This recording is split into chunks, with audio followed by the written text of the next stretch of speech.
Hello दोस्तों, मैं माला मन्नू की स्वीट गार्डन में आप सभी दोस्तों का बहुत बहुत स्वागत है। हमारे रोज़ के प्लांट में देखिए बहुत सारे फ्लावर भी खिले हुए हैं और सभी प्लांट बहुत ज़्यादा हेल्दी है। भीषण गर्मी में भी हमारे रोज़ के प्लांट में फ्लावर खिले हुए हैं।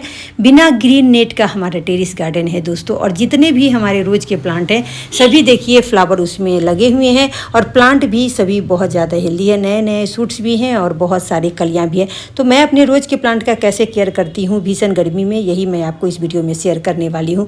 देखिए हमारा ये हाइब्रिड रोज का प्लांट है और इसमें भी फ्लावर खिला हुआ है और फ्लावर का देखिए कलर कितना प्यारा है और फ्लावर खिला भी हुआ है बहुत खूबसूरती से। हाइब्रिड रोज के प्लांट में बहुत ज़्यादा इंसेक्ट का अटैक होता रहता है, तो रोज के प्लांट का थोड़ा ज़्यादा केयर करना पड़ता है। मोगरे का प्लांट में भी देखिए बहुत ज़्यादा फ्लावरिंग हो रहा है दोस्तों। हमारा ये बटन रोज का प्लांट है और इसमें गुच्छे में एक साथ बहुत सारे कली खिलते हैं और एक साथ फ्लावर जब खिलते हैं तो बहुत ही खूबसूरत लगता है। मेरे गार्डन में एक ही बटन रोज का प्लांट है और देखिए कितना ज़्यादा इसमें फ्लावर खिला हुआ है, बहुत ही खूबसूरत होता है। लेकिन इसमें इंसेक्ट भी बहुत ज़्यादा अटैक करता है दोस्तों, तो ये बहुत ज़्यादा भीषण गर्मी में भी फ्लावर इसमें खिलता रहता है दोस्तों। और सभी प्लांट पे आप कहेंगे कि 12 महीना फ्लावर खिले, तो ऐसा नहीं होता है। देखिए पत्ता मरोड़ की समस्या इसमें भी आती है दोस्तों। 1 महीने पहले हमारा प्लांट इस तरह से था, एकदम डल हो गया था दोस्तों। उससे पहले फ्लावर खिला हुआ था, फिर उसके बाद से कोई भी प्लांट जब एक बार फ्लावर खिलता है उसके बाद जब आप उसका प्रून करते हैं तो उसमें टाइम लगता है कुछ उसको रिकवर करने में। अब नए नए सूट्स आएंगे, लीव आएंगे, फिर उसमें कली आएंगे, तभी तो फ्लावर खिलेगा दोस्तों। ऐसा नहीं है कि कंटिन्यू किसी भी प्लांट में फ्लावर नहीं खिलता है। तो 1 महीने पहले हमारा भी प्लांट में बहुत ज़्यादा फ्लावर खिला, उसके बाद से हमारा प्लांट इस तरह हो गया था। तो मैं इसका केयर अच्छे से की तो इसमें बहुत ज़्यादा फ्लावरिंग। ये लोकल रोज का प्लांट है और ये देखिए अभी कितना अच्छा है। कुछ दिन पहले ये प्लांट भी इस तरह से था दोस्तों। तो मैं आपको एक एक जितना भी हमारा प्लांट है सभी को दिखा रही हूँ। कुछ दिन पहले मैं मार्च में आपको दिखाई थी कि हमारे प्लांट में कितना ज़्यादा भर भर के फ्लावरिंग हो रहा था और फ्लावर का साइज भी काफ़ी बड़ा था और बहुत ज़्यादा फ्लावरिंग सभी में कर रहा था। मार्च के महीने में जितने भी आपके रोज के प्लांट होंगे सभी में बहुत ज़्यादा फ्लावरिंग होता है और इसका मेन कारण होता है दोस्तों हमारा ये टेम्परेचर उस समय रोज के प्लांट के लिए बहुत अच्छा होता है। तो जिसके भी रोज के प्लांट होते हैं उसमें बहुत ज़्यादा फ्लावरिंग करता है, फ्लावर का साइज भी काफ़ी बड़ा होता है और प्लांट भी बहुत ज़्यादा हेल्दी होता है। एक साथ उसमें बहुत ज़्यादा फ्लावरिंग करता है। जब फ्लावर खिल जाते हैं उस ब्रांच को जब हम कट करते हैं तो प्लांट को भी टाइम लगता है रिकवर करने में दोस्तों। फिर उसमें से नए नए सूट्स आते हैं, नए नए लीव आएंगे, फिर उसमें कली खिलेंगे, तभी तो उसमें फ्लावर आएंगे दोस्तों। तो इस तरह से कुछ टाइम तो लगता है। कोई भी प्लांट में जब एक साथ बहुत ज़्यादा फ्लावरिंग करता है और उस ब्रांच को आप कट करते हैं तो प्लांट को भी कुछ टाइम लगता है फिर से फ्लावर खिलने में। यही होता है सभी प्लांट के साथ।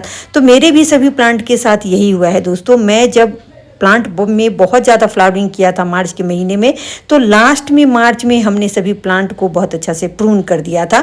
ऐसा भी प्रून नहीं किया था हार्ड प्रून, बस नॉर्मल हमने प्रून किया था। उसके बाद देखिए सभी में नए नए सूट्स आए और सभी में भर भर के अब फ्लावर खिल रहे हैं दोस्तों।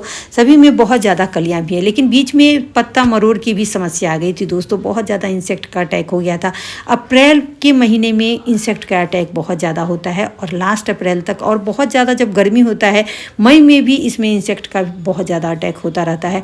और हमारे भी जितने भी रोज़ के प्लांट है इस इंसेक्ट का अटैक हो गया था, पत्ता मरोड़ रहा था। तो मैं इसका बहुत अच्छे से केयर की, तो देखिए सभी प्लांट हमारा 15 दिन में ही बहुत अच्छे से रिकवर हो गया और सभी में पत्ता मरोड़ की भी समस्या खत्म हो गई है। इंसेक्ट भी अभी नहीं लगा हुआ है। एक भी नए नए ब्रांच आ गए, नए नए लीव आ गए और इसमें बहुत सारे कली भी आ गए और फ्लावर भी खिल रहा है। लेकिन फ्लावर का साइज़ थोड़ा सा छोटा हो गया है बहुत ज़्यादा तेज़ धूप के कारण दोस्तों। फ्लावर खिल रहा है लेकिन फ्लावर का साइज जो काफ़ी बड़ा होता था और बहुत खूबसूरत होता था उतना बड़ा इसका साइज नहीं है। साइज इसका छोटा हो गया है लेकिन फ्लावर खिल रहा है, कली भी है। तो बहुत ज़्यादा भीषण गर्मी में बहुत ज़्यादा रोज़ के प्लांट में फ्लावर नहीं खिलते हैं। बहुत ज़्यादा आप तेज़ धूप में रोज़ के प्लांट को रखेंगे तो उसमें फ्लावर नहीं खिलता है। लेकिन हमारे जितने भी रोज़ के प्लांट हैं सभी में फ्लावर खिल रहे हैं दोस्तों और बहुत सारे कली भी हैं। देखिए जितने भी नए नए सूट्स हैं सभी में आपको कली दिखेंगे। तो मैं बहुत अच्छे से इसका केयर करती रहती हूँ और मैं भी घरेलू नुस्खा से बहुत ज़्यादा इसका ट्रीटमेंट की, लेकिन मुझे उससे बहुत ज़्यादा अच्छा रिजल्ट नहीं मिल रहा था और मैं बहुत ज़्यादा परेशान हो गई थी कि हमारे प्लांट किस तरह से झुलस रहे हैं, इसके पत्ते मरोड़ की समस्या आ रही है, हमारे प्लांट बहुत ज़्यादा हेल्दी नहीं है। तो मैं गई पेस्टिसाइड वाले भैया के दुकान में और उनसे बोला तो उन्होंने मुझे एक दवा दिया, उससे स्प्रे करने से हमारे सभी पत्ते ठीक हो गए और प्लांट में भी फ्लावर आने लग गया। देखिए इस तरह से पत्ते मरोड़ रहे थे और उसमें नीचे में इंसेक्ट का अटैक हो जा रहा था, जो कली भी आ रहा था वो झुलस जा रहा था और खिलने से पहले ही कली टूट के गिर जा रहा था दोस्तों। तो मैं छिड़काव की, उसके बाद से हमारे सभी प्लांट हेल्दी हो गए दोस्तों।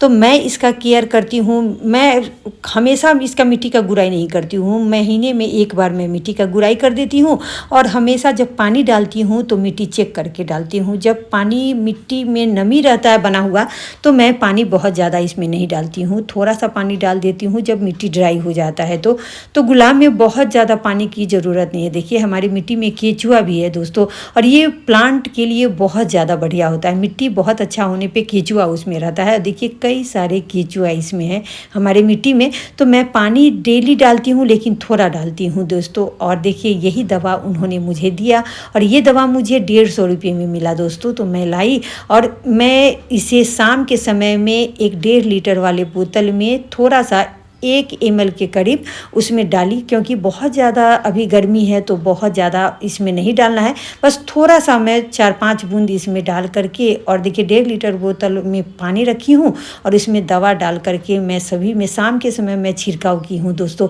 ये वीडियो मैं आपको दिखाने के लिए अभी बनाई हूँ, ये सुबह का वीडियो है तो सुबह में मैं छिड़काव नहीं की हूँ, सिर्फ आप लोगों को दिखाने के लिए मैं ये वीडियो बना रही हूँ।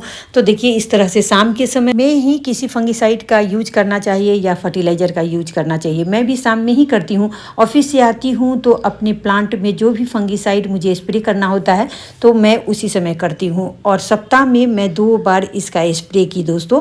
उसके बाद से हमारे प्लांट बहुत अच्छे हो गए। तो इसी तरह से आपको जो कली है या जो लीफ में लगे हुए हैं उसमें बहुत अच्छे से स्प्रे करना है, पूरे उसे भिंगा देना है। और दूसरा करना क्या है कि आपको फर्टिलाइज़र देना है और फर्टिलाइज़र में अभी बहुत ज़्यादा हार्ड फर्टिलाइज़र आपको कोई भी नहीं देना है, गर्म फर्टिलाइज़र नहीं देना है। मैं चाय पत्ती को सुखा करके रखती हूँ और उसका ही मैं अभी यूज की थी। तो ये चाय पत्ती भी बहुत ज़्यादा नहीं देना है, 2-2 चम्मच मैं सभी प्लांट में दे दी थी और उसके बाद मैं इसमें पानी डाली थी। चाय पत्ती को भी हमने शाम में ही डाला था दोस्तों, 2-2 चम्मच सभी में डाल दी थी और हल्का हल्का मिट्टी का ऊपर से गुड़ाई करके और उसमें पानी डाल दी थी। तो इसी तरह से आपको अपने रोज़ के प्लांट का केयर करना है। गुलाब के प्लांट में ये चाय पत्ती का जो डस्ट होता है, जो सूखा हुआ, उसे आप डालेंगे तो बहुत अच्छा रहता है। उसमें बहुत सारे कली भी आते हैं और बहुत ज़्यादा फ्लावर भी खिलता है दोस्तों। तो हमने जो जो किया वो आपको दिखाया। यदि आपके पास सुविधा है तो आप इसे कम धूप में रखिए तो और भी अच्छा रहेगा दोस्तों। फिर मिलती हूँ, बाय बाय।